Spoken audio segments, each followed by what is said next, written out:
This slide is presenting the history of the universe as it cools down and becomes less and less dense. And so that means that, on the contrary, when one gets back in time, the universe is becoming hotter and hotter, and it's also becoming more and more dense. And so one can imagine that there is a time where the universe is infinitely hot and infinitely dense, and that is what one calls the Big Bang, which gives the name to the theory. Where does this expression Big Bang come from? Well, it was invented by the astrophysicist Fred Hoyle in 1948. Fred Hoyle was very critical about the Big Bang theory, which was not called Big Bang at the time. Well, a theory of an expanding universe. He was himself a proponent of a steady universe.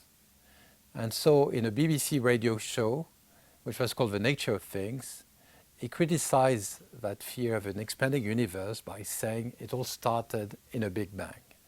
And so the expression remained and is used both for the initial moment and for the theory itself. Now, what is this Big Bang? Is it the initial moment? Is it sort of a limit of our understanding? One has to realize that at this point, this is just when temperature and density are becoming infinite. So that just tells us that the Einstein's equations, which are describing general relativity, are no longer valid.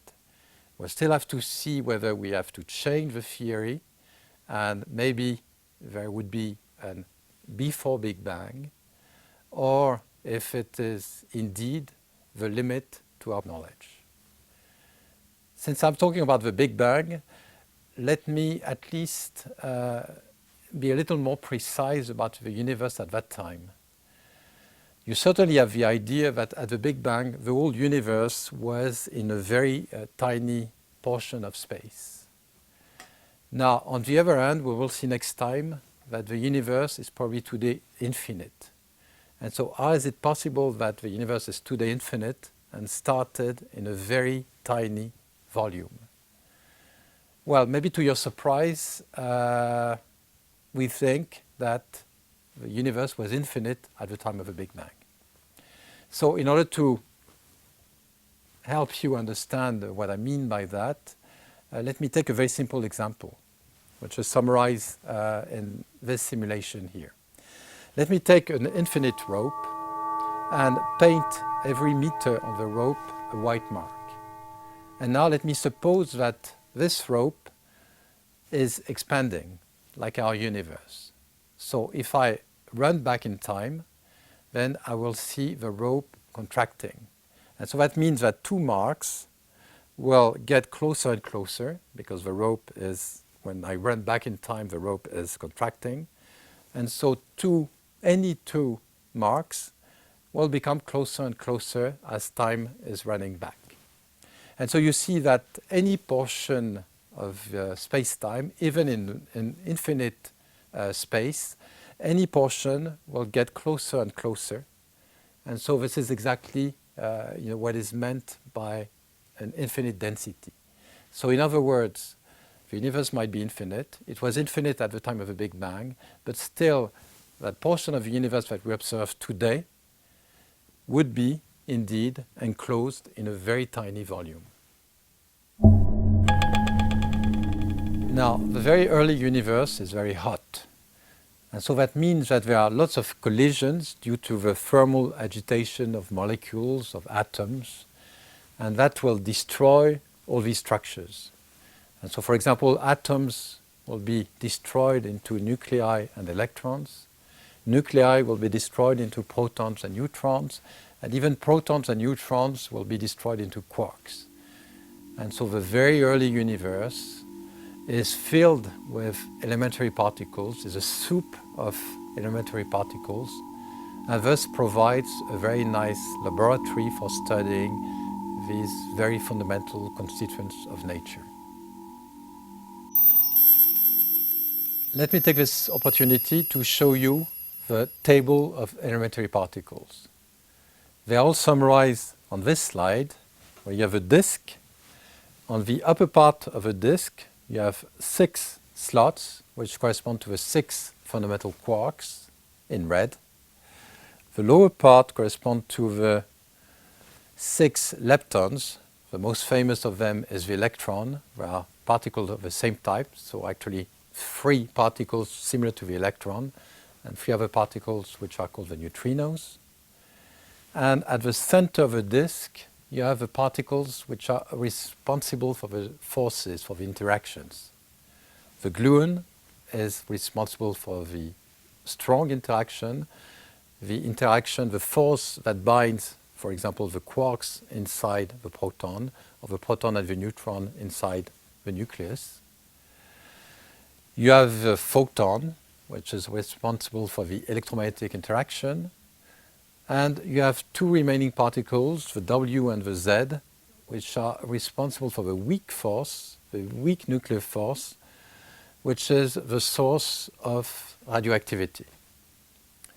And right at the center, you had what was for a long time the remaining link, the Higgs particle, which is a particle that gives mass to all the other particles, and which was discovered at CERN a couple of years ago.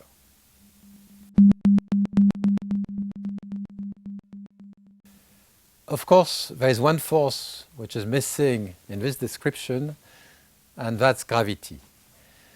And indeed, it is a challenge to try to have a single description of all fundamental forces. The first 3 forces which we have seen in the microscopic world, the weak, the strong, and the electromagnetic force, which are described by quantum physics, and gravity, which is described by general relativity.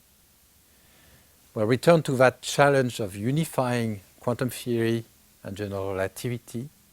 But for the time being, let me try to be a little more precise by introducing a scale of energy, which is the energy at which we should reach a quantum gravitational regime. So in order to do that, let us use a trick which was proposed to us by Galileo himself, which is called dimensional analysis.